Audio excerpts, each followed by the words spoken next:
So it's been 24 hours with the Google Pixel 10 Pro and I got it all set up. I went through the process. The phone did overheat a little bit, which is normal for setup processes. And I got my eSIM all inside, which is unfortunate. I'm going to talk about eSIM later in the video. And so far, it's been great. Everything, the experience with my Pixel 9 Pro XL is essentially the same here, but in a smaller form factor. And I am super happy that I went with the Pixel 10 Pro instead of the Pro XL. But I want to get started with the design. Very similar to its predecessor. And I think year over year with Pixel devices, this 10 series is the smallest, has the smallest changes in terms of design. Because when you look at it, like some may mistake it for a Pixel 9 Pro. I think this camera bar did kind of get shifted down just a very tiny bit, as well as the G logo looking a little bit larger. So it's kind of odd, but nonetheless still looks really good. I love this matte finish. I got the obsidian color. At first I wanted moonstone, then I kind of was like, oh, let me get jade green. Then I was like, you know what, obsidian. So I went on Best Buy and I found that obsidian 128 gigs was available for same day pickup. I was like, sweet. And I'm glad that I went with this specific color. Now overall, because it's, similar build to last year, it's solid overall. Again, I don't like the glossy sides. I kind of wish it was just matte on the back, matte on the sides overall. But oh well. I think the Pro colors this year have a solid lineup though. Now, again, like I said, those subtle tweaks, and that's really it. You're not going to see a SIM tray area because, again, eSIM is here. And yeah, we don't benefit. I don't think the customer, you and I, we're not going to benefit, especially like reviewers like myself. We struggle. We really do struggle because it's like, once I'm done reviewing this, if I want to switch to another phone to review, well, I can't just swap out my SIM. I have to go through an entire process. Just like, come on, why? Why? It's whatever. I mean, it happens, so you can't really change it, and just gotta have to look forward. But I really want to point that out there because I'm not too happy with it. I don't think a lot of other reviewers would be either. I don't even think a regular customer would be happy about the whole eSIM thing either. But nonetheless, whatever. Moving on.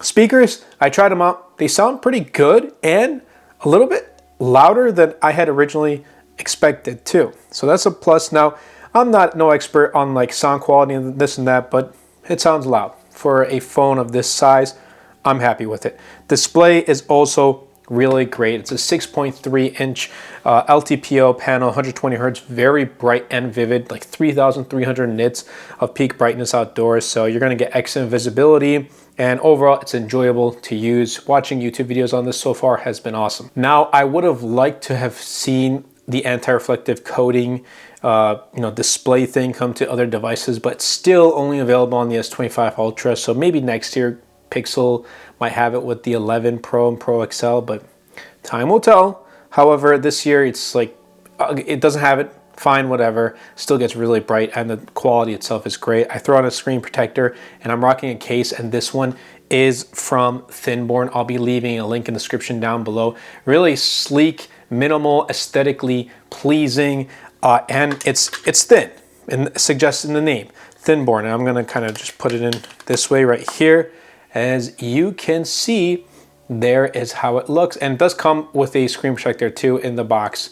So that's really how it looks, precise cutouts. And I've been using Thinborn cases pretty much for more than a year now on my devices. Absolutely love it. It was on my Z Flip 7, the Z Fold 7, my S25 Ultra, my 9 Pro XL. Like, you really cannot go wrong with these cases. I'll be leaving links in the description down below. Overall though, with this design, it's not like a major 10th anniversary change. And I thought that would be the case, like, oh, this is the 10th Pixel series, we're gonna make it special. No, they didn't really do that. Maybe they'll do it for the Pixel 11. I don't know, but it could have been a nice change, but it's not. It's just a refinement year. So it's like people who have the Pixel 9 Pro, they're probably already looking at this device and they're like, well, looks the same to me. It's the same phone. I'm not gonna upgrade. And I don't think the Pixel 10 Pro is meant for Pixel 9 Pro users anyway. But let's get into the software and the performance. In the past 24 hours, I've noticed that it's been really smooth, and that's normal. It's a brand new phone, that's to be expected. And I've been seeing a lot of people talking about how Tensor G5 underperforms, benchmarks are really low. Look, I don't care.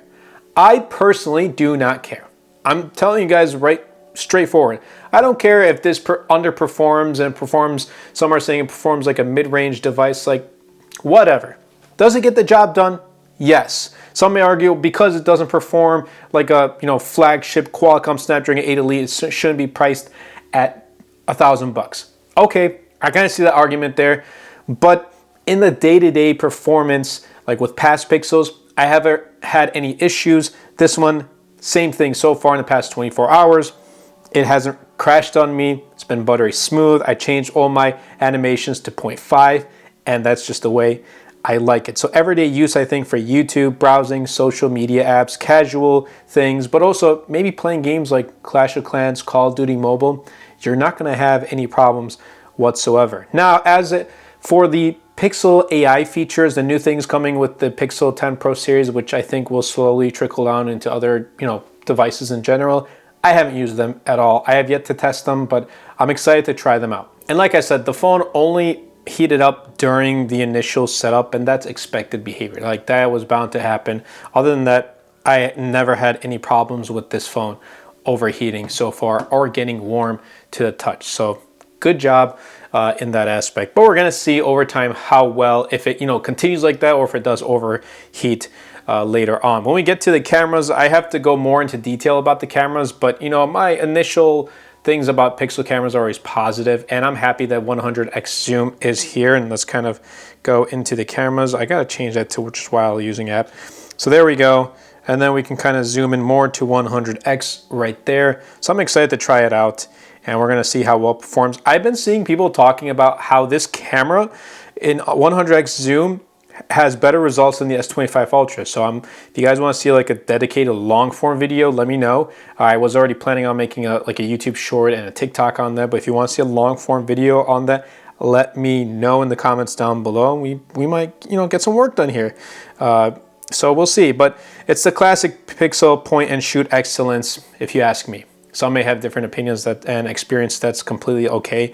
It's easy, reliable, and among the best for casual, and I think for pro, content producers alike. And if this 100x does hold up in my use, it could replace my S25 Ultra for when I'm going on vacation or on trips and I want to go sightseeing or whatever. I won't need to bring that for that 100x zoom. I will have the Pixel 10 Pro in my pocket. And for me, Pixel cameras have never really disappointed, and this year is looking like the same. It's not going to disappoint. And I've come to say that ever since I started using the Pixel 4a. I've tested the Pixel 3 back in the day, but my first personal Pixel was the Pixel 4a with a single camera lens.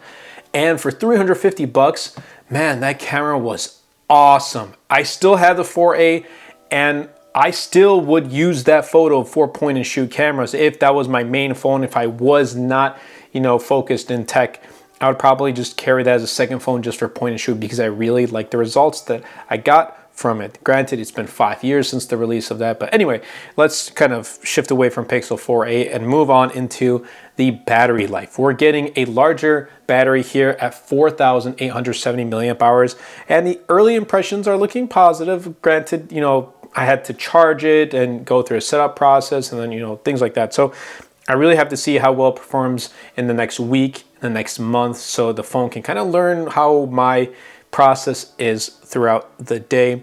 But the charging speeds on this particular model didn't really improve, which is why? They only made it with the Pro XL, and that's what I picked up the Pro for. It was last year when I was saying, okay, the 9 Pro and Pro XL, there's really no differences other than the design, the size wise.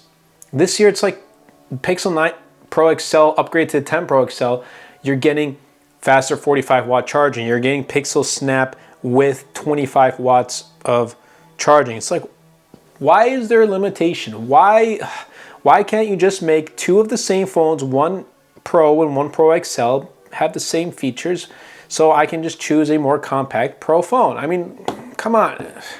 whatever, maybe next year we might get it, but that's what I was looking forward to. And I switched to a smaller Pro, but I still get the same charging speeds, like whatever. But Pixel Snap is really nice. Granted, this thin-born case already has like that MagSafe support too, but for me, I really like it because look, I have MagSafe chargers at home, in my living room, in my bedroom, at work, like wherever I go, I have a MagSafe charger.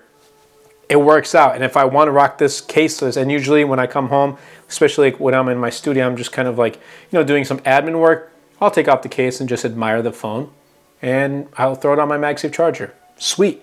I'm happy that Pixel Snap is here. Just has opened an array to a lot of different opportunities, accessories you can use, like a MagSafe wallet. You can use MagSafe chargers, so that's a huge, huge plus.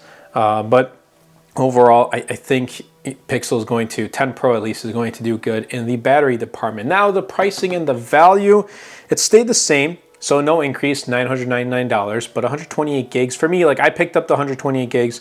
Again, like my photos and videos, I save them to Google Photos. And right now I have all the apps I need installed, and I have like 50% left of my storage, which is fine. But heavy media users may need to upgrade to 256 gigs, especially if you don't use the cloud to save any, photos and videos. But the launch deals have been pretty good. Like I traded in my 9 Pro XL at Best Buy, and the unfortunate thing is you have to trade it in as soon as you pick up the phone. You don't get that 14-day period like Google and other, Samsung, Apple, when you trade in with them. You have to trade it in right there and then. So I don't have the 9 Pro XL anymore, so gotta say goodbye to that. But I did get a $200 gift card from Best Buy, an e-gift card, so that's a great plus. And if you order from the Google Store, and I'll be leaving a link in the description down below for Best Buys, but if you get it from the Google Store, again, you also get a $200 Google Store credit. And the trade-in was like $600 for the 9 Pro XL, which technically I probably could have sold it for a little bit, higher price, like $700, maybe $800 if I was really pushing it. But I just went ahead and traded in there and then. And it's great to see that, Google didn't increase the price of this Pixel 10 Pro, so that's a plus, and hopefully they keep it at that price. But just kind of wrapping things up with my final thoughts in the past 24 hours. I love the smaller Pixel 10 Pro. It's got a solid design. It's got a gorgeous display, great ergonomics. Like, I don't think you can go wrong with the Pixel 10 Pro. The Tensor G5, it's not about raw power, and we know that, but it delivers smooth and stable performance for real world use. I think, at least for me, the cameras do remain a highlight, and the new 100x zoom may be a game changer for many. Again, like the results I've seen are actually really good. The battery life also does look promising, though the charging speed still lag behind some rivals. Maybe not all, but some. The pricing, I think, is still good. Maybe it's, good as in like it didn't increase. Yes, the price $999, that's expensive. Don't get me wrong, but I'm glad it didn't get more expensive. I'll put it that way. And there's, there's good launch promos and gift cards, and you can go through carrier deals, and they probably have even better deals. I just don't like going through a carrier and like paying it once, every month. So I just pay it outright and get it over with. Overall, it's a strong start for the Pixel 10 Pro. I'm going to continue to use it, so stay tuned. Subscribe to the channel if you haven't already.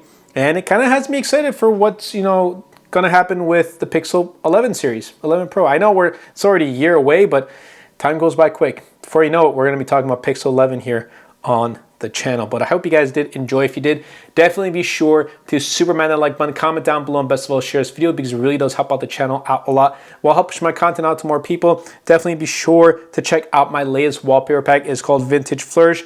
Links will be in the description down below to my wallpaper packs, to this case from Thinborn, to the Pixel 10 Pro. Everything down below is affiliate links, so it goes a long way in helping out the channel. But that's been it from me, and I'll catch you all in the next episode.